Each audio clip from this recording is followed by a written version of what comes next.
Welcome back to another technical deep dive here in the debug zone.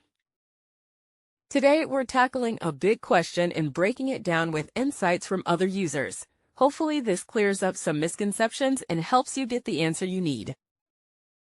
So buckle up, stay a little curious, and let's jump right in.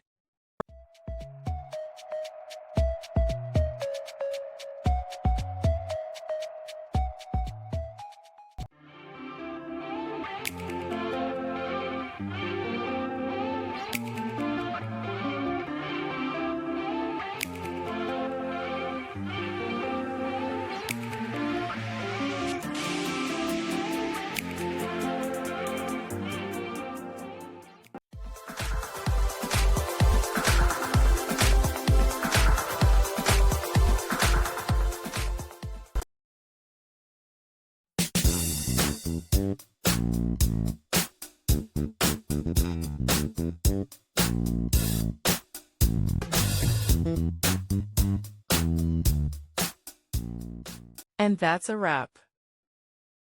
I hope you found the answer you were looking for. If you did, take a second to hit that subscribe button. It really helps out.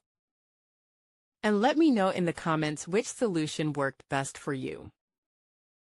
See you next time in the debug zone.